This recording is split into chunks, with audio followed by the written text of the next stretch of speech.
for the Shop Report with Barbershop Jay.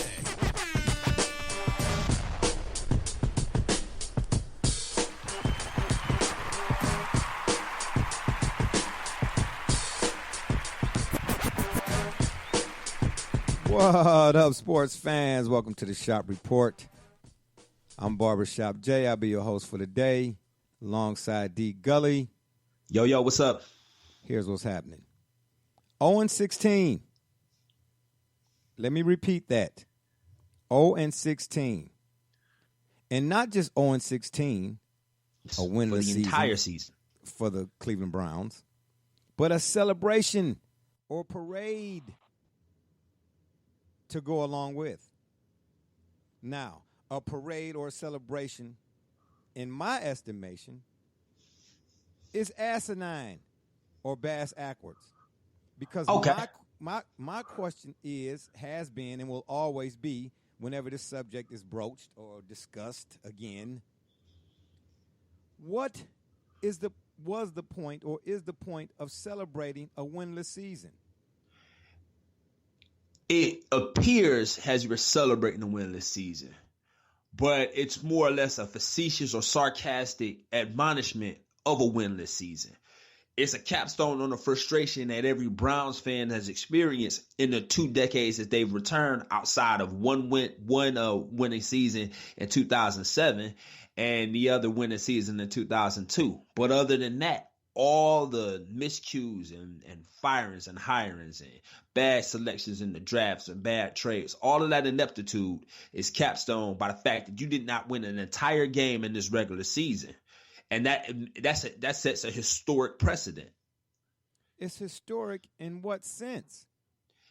Because they actually went, because in other words, the Browns, if you look at their history, have a multitude, a plethora of historic negativity.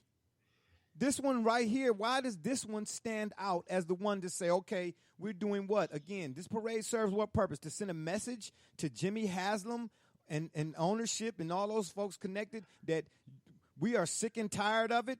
That's the effort. Yeah, that's what the intent is.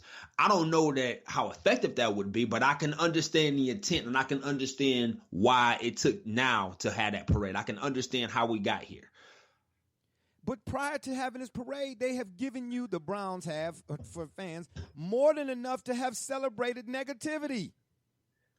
Well, yeah, you don't have a parade because you can't pick a quarterback, though. You don't have a parade because you won at 15. Okay, because a lot of teams go 1-15. No. The parade is for Ofer. Yes, for the entire season. Ofer. Okay, so but I'm saying to you, if you look at the Browns, pick whichever pick you can. There's plenty of Ofers to pick from, to celebrate, to send a message, to make a statement. No, we're not going to stand for this anymore. Let me explain something to you. The folks in Jimmy Haslam's arena, or those type, they could care less, because this parade, a celebration of, or whatever the case may be, is an emotion. And the Browns, regardless of who's owned them, how many regime changes, the Browns and all the Cleveland sports teams really in this town have played more than the Browns, more so, have played off the emotions of fans for far too long. You want to send a message to Haslam that you're done with him and the product that the putrid product that he keeps putting out on the field, stop paying for it. Because the parade, in essence, is a moot point if you turn right round this upcoming season and go back down there and pay for it again, to sit there in this stadium. Overpayment is what I'd like to say. But parking, eating, drinking, my gosh. And merchandise buying. My goodness. Look, the Browns are a product. Right. Okay? Right. And I challenge any fan that still supports the Browns, that's fine if you want to, from afar. Okay. With your hand in your pocket, still. Okay. But I challenge any fan to tell me that, like with any product, you invest in, You're not going to continue to purchase a product when every time you open a box, what's in it ain't what you paid for. We're talking basic economics 101. Right about that. So I think the point that I have in terms of the parade, which I don't initially have a problem with because it was outside of my control. I understand. I'm more sympathetic to the idea of having a parade because I understand how it got here. My caution is understanding that by having a parade, the Browns fans who wanted to do this, wanted to celebrate in it, they have to understand really what are they risking, what message are they sending, and I think they need to clarify that, and then there needs to be follow through. Otherwise, the parade has only made it worse for the organization to ever really rebuild because there is no incentive. Okay. I think to your point, there's no incentive because you had to take. I'm fairly certain that it took 0-16 to send a message. Really? Well, wow. the fact that it got to 0-16 and it's in the message, I'm saying they've already done it. This is what the parade has happened. Like it's not even a speculation. Like they've done it already. So they waited to 0-16 to send a message. It could in fact be. I don't see it's never too late because the Browns will continue to exist. But if you decided to send a message at 0-16, you have to understand again what you risked by sending the message this way and follow through. Here's what they risked. Okay, go ahead. All right, so. Because I'm going to say one last thing on this, and then we're going to go to something else. All right, real quickly. What they wanted to do was tell the ownership and the team and the leadership that they're not going to stand for this ineptitude anymore. You did this by admonishing the on-field product. You did this by professionally or personally, perhaps, disrespecting Browns players. So maybe the linebackers on the Browns aren't the subject of dispute, if you will. Okay, but you just pissed off your linebacker team. So you have the players who actually are on the field to get the wins and losses at a position where they have really no incentive to want to perform professionally. They get paid. So you're gonna have guys that's gonna decide, like, hey, do I really want to put up with this from Cleveland when they winless anyway? And this is how they do, right? Okay, right. Okay, but look. Yeah. At the end of the day, there were people who, in response to this back and forth we had on Facebook with them, and this parade or whatever it is, said that they're not celebrating losing. They're sending a message, like we just said here, to management. Again, right. The best way to send the message to management is to not pay for it. Because to me, a parade is rhetoric. Again, folks in the Haslam's arena, they're only concerned with dollars and cents, period. You're absolutely right. Capitalism. That's what I'm talking about when it comes to the follow through. You're right. It's like, all right, know. the parade is an emotional response. Like they're so tired, so sick and tired. And now the team is so historically bad, they decided to have a parade to voice that frustration. It's an emotional response. And we all know personally how emotional responses can get you into trouble, whether it's an emotional response to a good thing or an emotional response to a bad thing. This one here is a bad thing. The Browns are winless. This is an emotional response to it.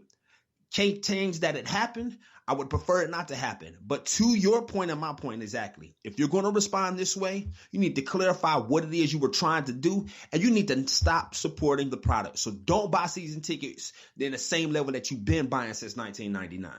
Yeah, don't buy merchandise or jerseys in the same level you've been buying since 1999. Yeah, well, I'm gonna say this lastly. All right. The end result ain't going to be what it's supposed to be, because the Browns and their fans, more importantly, their track record says that it ain't going to be. That's my point. Yes, there should be some follow through, but we all know, because these folks bleed brown and orange, that it ain't going to be. So in the end, the parade served what purpose? None, nada whatsoever. Unless you can heed the advice and move and follow it through. And I think that's to your point. They won't. Okay, so let's and they won't. History shows that they won't. That's my point. Okay. Now, let's dive into a post that I saw. I don't know if you saw it. Okay. I saw this post on Facebook. Mm-hmm. Michael Duncan runs how how can I say? He runs a AAU program. Okay. Okay. And he's a Facebook friend of mine, AAU basketball program. And Okay. It's an Adidas program. You check it out. He's actually very well noted throughout the AAU basketball circuit. This program is very, very well established and respected and so on and so forth. Okay. But every now and again, he'll post something that I'll like or share or whatever it is because the guys, even though basketball is his niche or his thing, he's got a sports mind, okay? And you know me, I'm not going to post or repost or share anything that has that makes no sense, okay? Now, we can differ in our opinions, about this and that. Not you and I. I'm just saying in general, people in general. That's fine. That's to be expected. That's what makes life, it gives it that zeal, so to speak. You disagree or I agree and so on and so forth. But there are some things that are not, like I like to say, gender specific or there's incumbent upon all people, regardless of whether we agree or not. Truth is truth. All right. And there's been this ongoing discussion, and I'm surprised at all of the feedback, the amount and the volume of feedback that this subject in particular has gotten over the years, because it's a never-ending question, and it seems like the answers just won't, they just won't stop coming. And that's this subject or the question of whether or not college athletes should be paid. Now, what Michael Duncan posted, this was after the college football national championship, and kudos to Alabama for pulling it out in the last second. Shame on you, Georgia, for blowing the coverage in the cover two, but the guy did look the safety off. But anyway, Michael Duncan posts, Alabama's coaches, and I hope he ain't going to get mad at me for repeating this or whatever, but I just thought it was just something that should be discussed. And it sort of kind of like just puts a nail in the coffin of, or in favor of, college athletes being paid. He says Alabama's coaches will receive $1.27 million in bonuses for winning the title. The players get zero. And in this post, he listed some of the staff and what their salaries were, I guess, in regards to this whole championship thing. I'm not going to mention any names, but just the numbers and the title of these particular people. The defensive coordinator, I don't know if it's for Alabama or Georgia. I don't know. It doesn't say here. It just says defensive coordinator. The defensive coordinator made $234,000. The offensive coordinator made $216,000. The co-defensive coordinator, linebackers coach made $171,000. And then whoever goes to look this up, they'll see the names and then they'll know which team these names or these guys are associated with. You get what I'm saying? Yeah, understood. But anyway, the co-offensive coordinator made $108,000.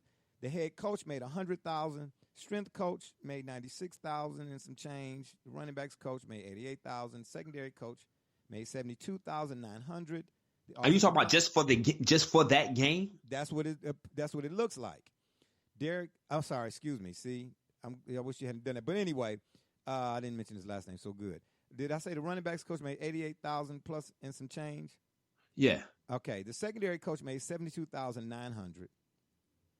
The offensive line coach made $72,000. Special teams / tight ends coach made $67,000 and some change. And the defensive line coach made $49,000 and some change. And these are not annual salaries. This is just for that game that we watched on Monday. That's what it appears to be. I'm glad you're asking that because I'm not too sure, but and we can do some more research on this and discuss this at a later date. But just to put it out there, this here is enough to say, or at least to again, drive, or should college athletes be given some sort of compensation? That kind of, like a race. Should they not, or should they? This should they has kind of maybe got out in front a little bit, based off what I just read to you right here. Certainly. And I'll say this. At the end of the day, a guy like Nick Saban, now I will mention his name, in terms of his tenure and dollars associated with it, okay? I don't know what his deal is in particular, But let's just say he's got a 5-year, $15 million deal from Alabama. Okay. Okay. His contract is guaranteed. You get what I'm saying?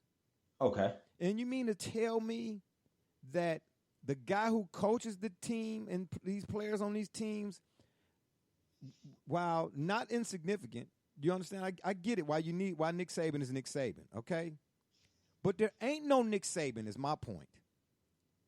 If it ain't no Ridley or no Trent Richardson. Trash, I know.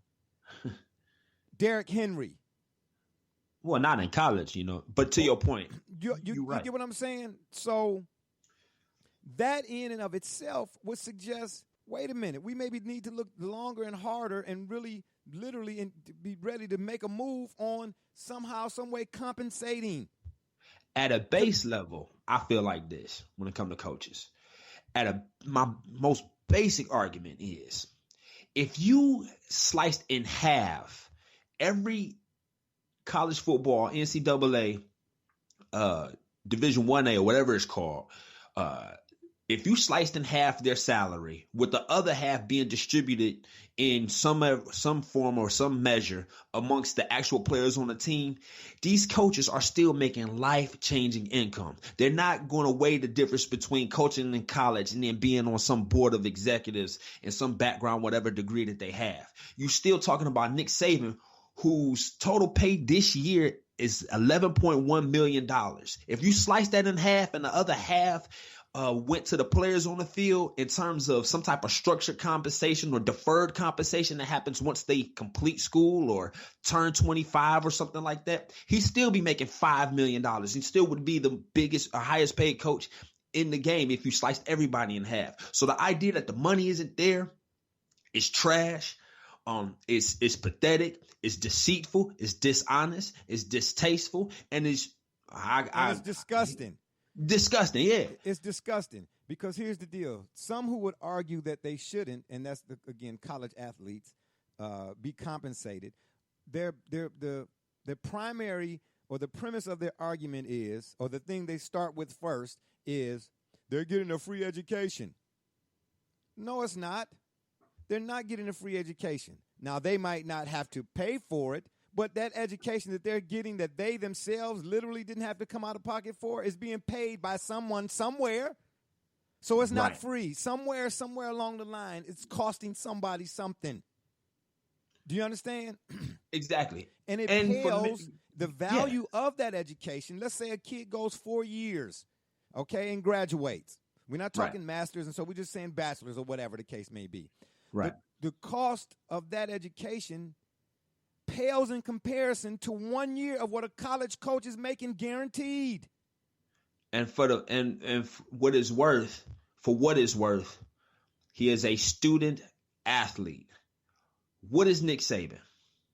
A head coach. That student athlete has to be a student and an athlete and perform both of those roles in equal measure with equal amount of dedication or whatever. That's dedication. A good way of looking at that. Yeah. Okay, and they don't get any compensation outside of the cost to go to school or the little grab bags that the Orange Bowl may give them that might have a PlayStation 4 or some tickets to Outback. That's really dishonest. That's embarrassing.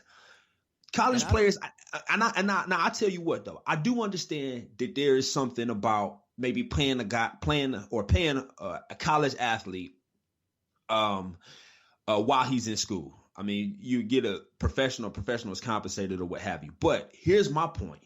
The money is there to be able to provide them with an incentive if they want to go to school just to play football at Alabama, because it increases their chance of maybe going to the NFL. Defer the compensation. Maybe you don't give it to him when he's in school.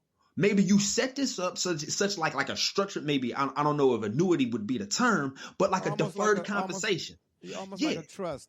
Like a trust, exactly. Where his they could get practice on how to negotiate as NFL players by maybe working with a team or advisors to say, hey, listen, if I get this amount of yards, I'll get this added to my trust that when I graduate at the end of 4 years, or I turn 25, the trust will be forwarded to me because I have earned that while being a student athlete, while being unpaid during the time in which I earn it. Nick Saban get to keep his money, all the revenue get to come in. Because remember, I don't see anybody buying Nick Saban jerseys. I've never seen a Nick Saban jersey sold at any college retail store. Have never seen an Urban Meyer jersey, but I've seen Ezekiel Elliott's. I've seen AJ Hawks. Okay. I've seen Maurice Claret. Remember way back long ago. I see those jerseys. Yeah, and let me you said something that triggered a thought here. Let me say there are also people who are on the side of that college athletes shouldn't, that will say, these kids need to learn the standard and they need to learn, values and principles and so on and so forth. And by paying them, you're somehow taking away from, that learning experience, or as we might say in our own homes or households, home training, if you would. Well, let me say this. For those people who are getting paid off of these athletes, once again, how is it? We're talking about leveling the playing field. Because if you're going to say that the student athlete who without there would be no Nick Saban and probably no NCAA is undeserving, how is the playing field leveled? And you're saying that the coaches, they do deserve the monies or whatever the case that comes with the star power and so on and so forth. It makes no sense. Right. Why does Nick Saban, or let's not single him out, because you know what? He's the highest paid, but he ain't the only one. Let's take Rich Rodriguez in Arizona. Right, but hold on. But let me finish the second part of this.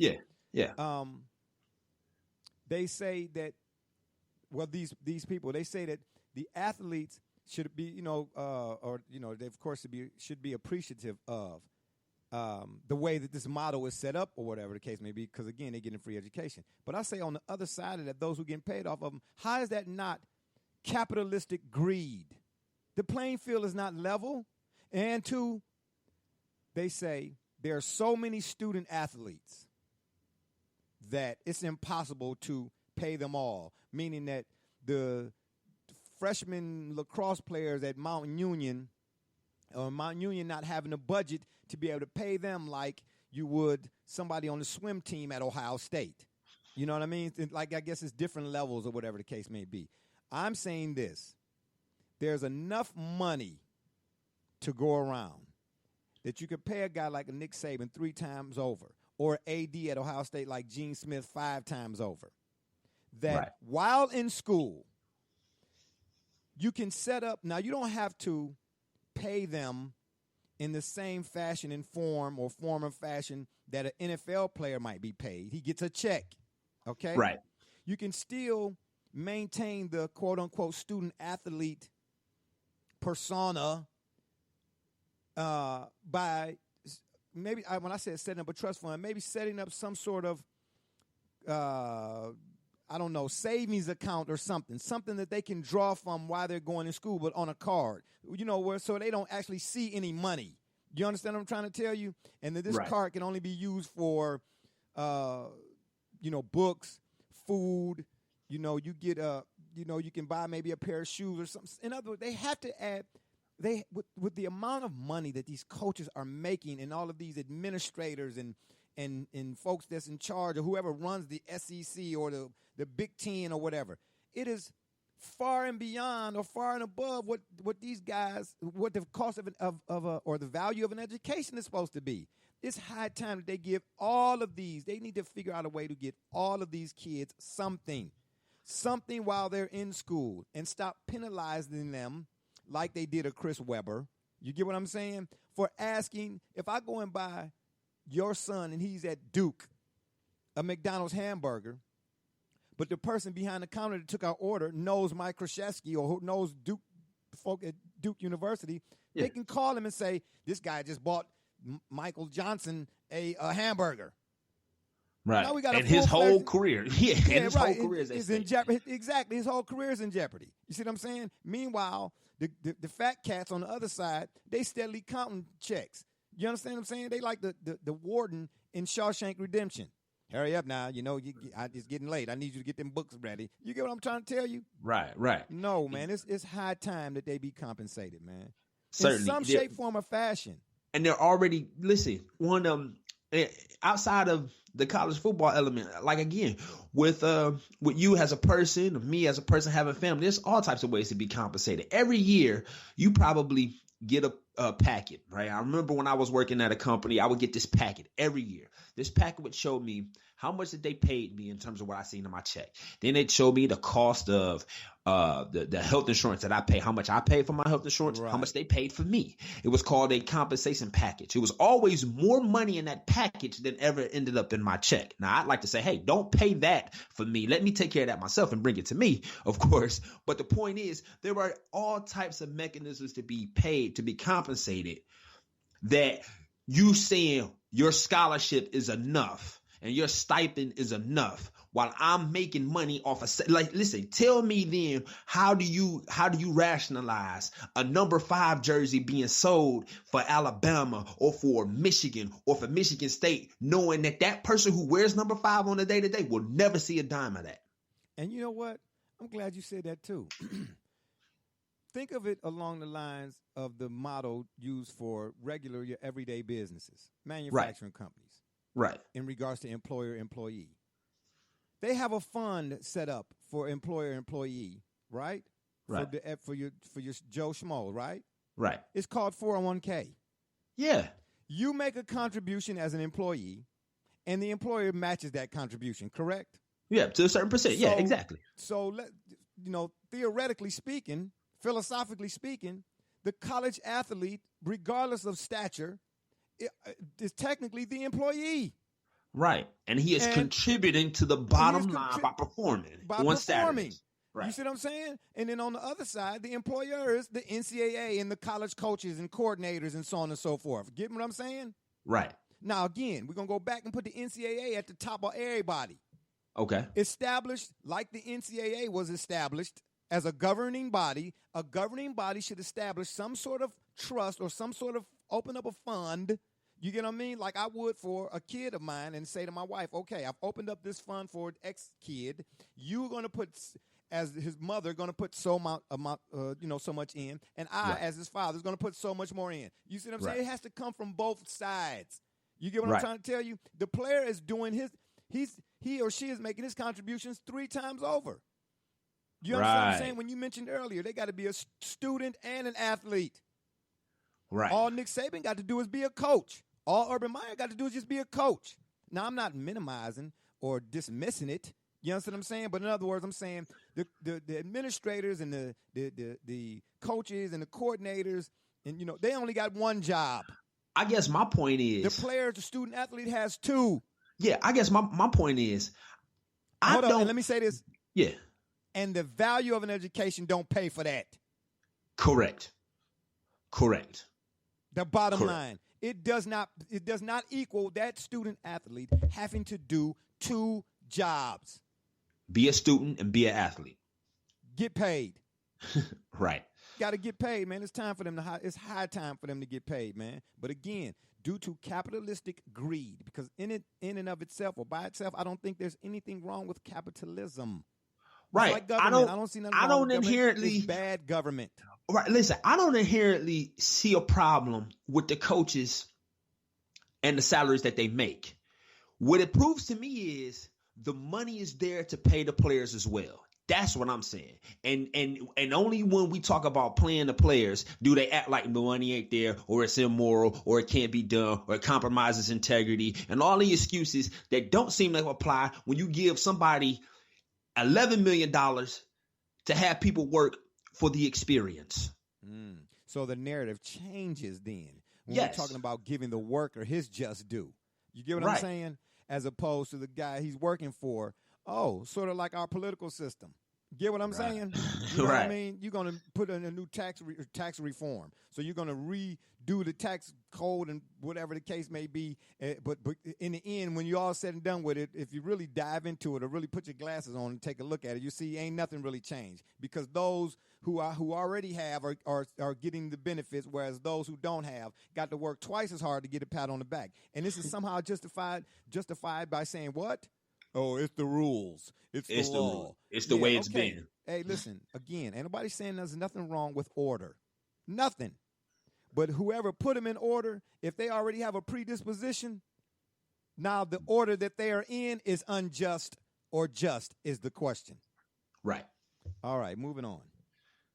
Let's talk about these NFL playoffs upcoming. Yes, sir. All right. It's about to get real. Yes, sir. Is it really about to get real? Are you sure about that?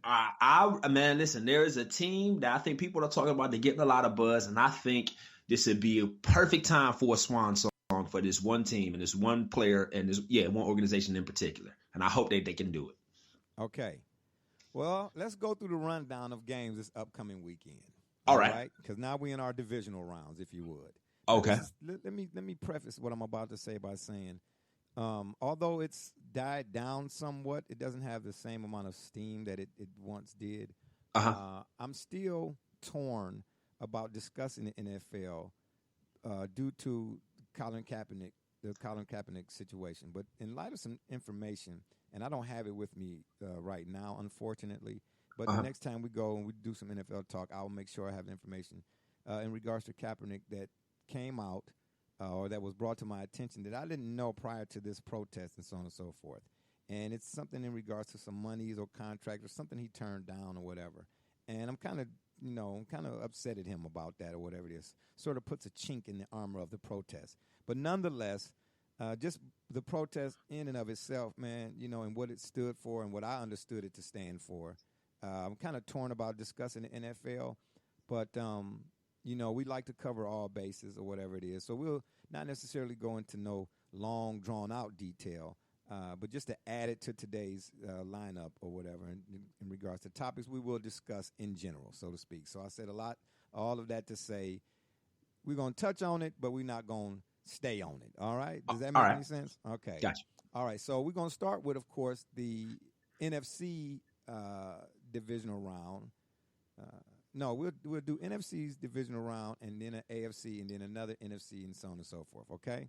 Gotcha. So this Saturday, January 13th at 4:35 p.m., the Falcons go to meet the Philadelphia Eagles. Now, let me say this right quick.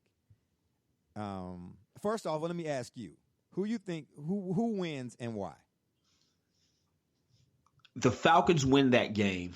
And unfortunately, it's because of the absence of Carson Wentz for the Eagles.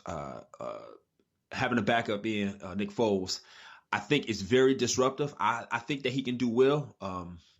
The Eagles have been very good outside of Carson Wentz, but I just feel like with Atlanta having a chip on the shoulder from last year, putting things together, I feel like that there's going to be too much firepower late, that Nick Foles will have to do something that I think Carson Wentz is more capable of in keeping them in the game offensively, either managing drives or getting scores, that I don't think is going to be able to happen. And I think Atlanta's going to take advantage of that and win that game. Okay. All right. I can see that pick, but I am not necessarily saying one way or another which team will win, but I'll say what each team needs to do in order to win. Okay. The Falcons are an enigma to a certain degree. All right. You don't know which Falcons team is going to show up. Now, do they have what they have or need on offense in order to win a playoff game? Yes. Right. Especially with Julio Jones, and Sanu and I can't think of Devontae Freeman, the running back or whatnot. Yeah, they got weapons over there. But Matt Ryan has been up and down since the departure of Kyle Shanahan as his offensive coordinator. Now, in the Falcons' defense, there too, you don't know which team is going to show up. But are they capable of winning in Philadelphia? Yes. And beating the Eagles? Yes. Without Carson Wentz? Yes, again. But here, let me say this about the Eagles. The Eagles win this game if the coordinators or whoever put in the offensive game plan understands, like Hugh Jackson for the Browns didn't with Deshaun Kaiser. You know that in Knowles you don't have what you do in Wentz. Okay. So they have to design a game plan that whereas with Wentz it might have been a little bit different, but put together a game plan with Knowles that emphasizes the run game with a Jai. You get what I'm saying? Right. And doesn't allow Knowles. In other words, Knowles can't. Whoever put together the game plan, Knowles cannot throw the ball 40 some odd times a game. I don't care what the situation is. You get what I'm trying to tell you? You cannot do it. They'll get in trouble. He's not Wentz. That's what I mean. Whereas Wentz could throw the ball 40, 50 times, and you could run it maybe 20, 15, 20, and still have a chance to win, especially having home field advantage, so to speak. If the Eagles come out and ask Knowles to do what they would ask Wentz to do, it's not going to look good for him. If the Falcons come out and Matty Ice is like the stock market, it's not going to look good for them either. And by the way, I will make a prediction. I say Eagles by 3. Now, moving on to the AFC's divisional round. Jacksonville at the Steelers. Sunday, January 14th, 1:05 p.m. That's past midnight, y'all. What say you? Who wins? Past midday. That's past midday. Okay, got you. Anyway, go ahead. Who wins? You. Okay, now you're talking to me like you got your shoes on the wrong feet. Go ahead. Who wins?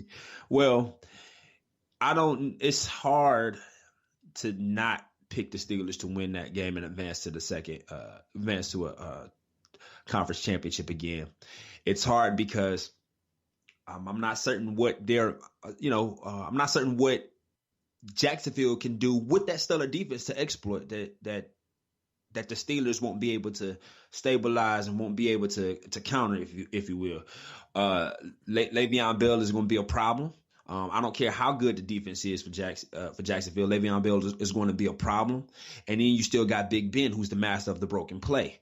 For a defense like Jacksonville, they have great schemes and great attacking points. But again, Ben Roethlisberger, like I say, he's the master of the broken play. Expect for that to break down and collapse and him to be there and the Steelers to be able to manage this game effectively and run away with it. I don't think this was going to be close. Okay. Unlike the previous game we were just talking about, right? I thought basically would amounted to a pick 'em. This one I am picking, and I picked the Steelers. Basically for the same reasons that you did. However, let me say, Jacksonville's defense is legit. Certainly. But unlike the Ravens of 2000 and maybe the Bears in 85, because there's only been a handful that you might be able to mention, this Jacksonville defense will not survive its offense's ineptitude. Got you. Blake Bortles, to me, is trash. Now, I didn't say garbage, because garbage is food that done expired that you done threw away that's stinking. All right. Trash is Trash is a bunch of papers and stuff all over, everywhere, and you just tired of looking at it, so you got to take out the trash. You get what I'm saying? Trash are those things that don't stink when you take them outside. But Leonard Fournette is Leonard Fournette is Leonard Fournette. They have all of the offensive weaponry, if you would, in place. But Blake Bortles will not look against the Steelers in Pittsburgh the way he has looked over the last 5 or 6, 7 weeks or whatever it is. I think that's an anomaly. That's not the norm for him. He's good for at least a pick or two. And in the game against the Steelers, that's a mistake he just can't afford. He can't afford to have an interception. Now, on the flip side, though, on the flip side, Jalen Ramsey, the corner for the Jaguars, he's the truth. You understand what I'm saying? And Ben, too, here lately has been known to, I won't say throw a pick six, but, throw a pick. You know what I mean? And Jalen Ramsey is the kind of guy who can take it back to the house or whatever. But in the end, I just say that the Steelers win this because they've been here. They battle tested. They've been here before. It's been a long time since Jacksonville has. But who knows? Tom Coughlin might be able to say something that, hey, get these guys a W in Pittsburgh. I mean, it's not impossible, but I don't think it's probable. I mean, this guy has won 2 Super Bowls, right? Coughlin has coached to 2 Super Bowls, so he certainly's got that experience. It'll be great for him. I think it'll be great experience, great building blocks for next season where once they figure some things out, get stronger, they'll be a formidable force next season. All right, so let's finish things out here right quick with the Titans at the Patriots. Right. I don't really know. I mean, this is a Saturday also, but it's the later game at 8 o'clock, 8:15 p.m. past midnight. Did you catch that? Anyway, you're a little late on it. If you're in London, it's past midnight. You're right. I was being facetious. If you're in London, I was being facetious. Right. Anyway, I think the Titans will look good in this game, but I don't think that they'll beat the Patriots because some are already got the Patriots penciled in on the AFC side in this upcoming Super Bowl. The Titans are interesting because they do have a running game. I think Derrick Henry is out. Okay. Oh, DeMarco Murray, I'm sorry, is out. DeMarco Murray is out, yes. Yeah, he's out for this game. Mariota, the book is still out on him. It will be hard. Man, the man can throw his own and catch his own TD passes, okay? I'm sold on Mariota. Yeah, right. I'm sold on Well, that's my point, though. If you think that's going to win your game, playing up against these Patriots, if that's what you got to do to win, to resort to, what they call Keystone Coppery, it's not going to happen. You know what I'm saying? And for the Titans, I say this. For the Titans, have fun and play with reckless abandon. I think the Patriots have an axe to grind, especially with the non-news that became news about perhaps discord, if you will, between Belichick and Brady and Robert Kraft. But they're still the defending Super Bowl champs. They're still a Class A organization with not very many holes that the Titans can exploit. The Titans can have fun, play with reckless abandon, and they could probably make it a good game for a half or two. And then we never know late. I mean, anything can happen any given Sunday, right? I've seen teams 9-7 go to a Super Bowl, but then again, I don't think these Titans are those New York Giants of 2012. So that's my prescription for them.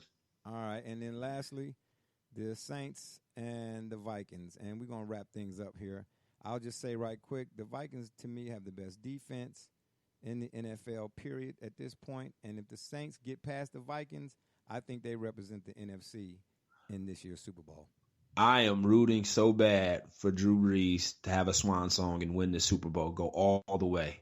I think that what we saw last week is you take away a weapon. Like, understand this.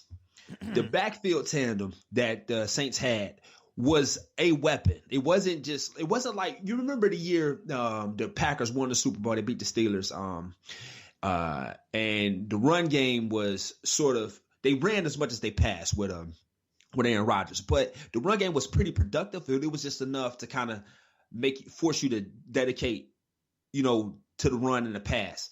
The Saints had a bona fide weapon that was taken away from him, and he beat the Panthers with his arm.